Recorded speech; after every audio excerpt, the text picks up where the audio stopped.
ત્યારે અમદાવાદમાં ગઈકાલથી સતત વરસાદ વરસી રહ્યો છે અને રાત્રે પણ રેડ એલર્ટ આપવામાં આવ્યું હતું. આજ સવાર સુધી એ જ પ્રકારની સ્થિતિ દક્ષિણ ગુજરાતના અલગ અલગ વિસ્તારોમાં પણ જોવા મળી રહી છે. એટલે કે દક્ષિણ ગુજરાતની સાથે સાથે અમદાવાદ સાથે હવામાન વિભાગે એ પણ આગાહી વ્યક્ત કરી છે કે ઉત્તર ગુજરાતનો જે ભાગ છે ત્યાં પણ વરસાદને લઈને આ પ્રકારની પરિસ્થિતિ રહેવાની છે. હવે એક વખત ગુજરાતની પરિસ્થિતિ શું રહેવાની છે એ પણ એકવાર વિંડીના માધ્યમથી સમજી લઈએ કે ગુજરાતની સ્થિતિ હાલ શું છે. આપ જોઈ શકો છો કયા પ્રકારની પરિસ્થિતિ છે. ગઈકાલે અમદાવાદ કે જ્યાં મુશળધાર વરસાદ વરસ્યો હતો, પરંતુ રાતના 1-2 વાગ્યા આસપાસની એ સ્થિતિ અમદાવાદનો આ વિસ્તાર કે જે ઓરેન્જ એલર્ટમાં આવી ગયો હતો, એટલે કે થોડો ઓછો વરસાદ થાય એ પ્રકારની સ્થિતિ હતી. ફરી એક વખત સ્થિતિ થોડી ચિંતાજનક બની છે. એટલે કે આગામી 27 તારીખ સુધી સમગ્ર ગુજરાતમાં આ પ્રકારની પરિસ્થિતિ રહી શકે એવી સંભાવનાઓ વ્યક્ત કરાઈ છે. સૌથી પહેલા વાત કરીએ કે ક્યાં કયા પ્રકારની સ્થિતિ વરસાદને લઈને રહેવાની છે. અત્યાર સુધી એ પ્રકારની સ્થિતિ હતી કે વરસાદની જે શિયર ઝોન આખો એક નિર્માણ પામ્યો છે, એ શિયર ઝોનના કારણે સમગ્ર ગુજરાત અને સાથે સાથે મધ્યપ્રદેશ છે ત્યાંના કેટલાક વિસ્તારો આ બધા જ વિસ્તારો પર અસર થઈ શકે એ પ્રકારની સ્થિતિ છે.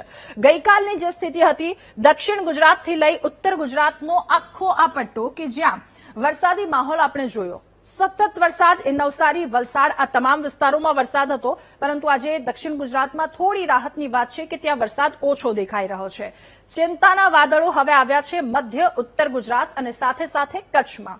અત્યાર સુધી કચ્છમાં વરસાદ ખૂબ ઓછો જોવા મળ્યો હતો, જ્યાં પણ હવે વરસાદમાં વધારો થાય એ પ્રકારની શક્યતાઓ છે. અને આ તમામ સૌરાષ્ટ્રના વિસ્તારો કે જ્યાં અત્યાર સુધી વરસાદ હતો પરંતુ હવે એ થોડો ઓછો થવાની સંભાવના છે. એટલે કે મધ્ય ગુજરાત, કચ્છનો આ વિસ્તાર, ઉત્તર ગુજરાત આ તમામ વિસ્તાર કે જ્યાં હાલ પૂરતું રેડ એલર્ટ આપવામાં આવ્યું છે. એટલે કે આગામી દિવસ 1 થી 2 દિવસમાં ભારેથી અતિભારે વરસાદની આગાહી વ્યક્ત કરવામાં આવી છે.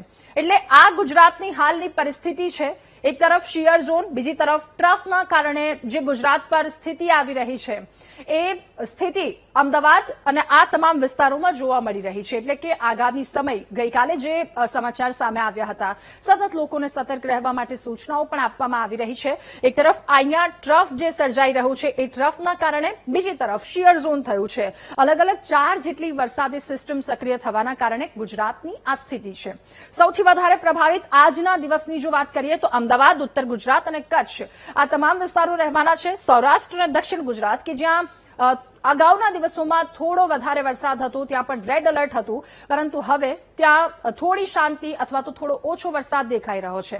આ સાથે અન્ય મહત્વના સમાચારો પર નજર કરીશું. વાત અમદાવાદને લઈને પણ કરીશું કે અમદાવાદમાં સતત વરસાદી માહોલ જોવા મળ્યો છે.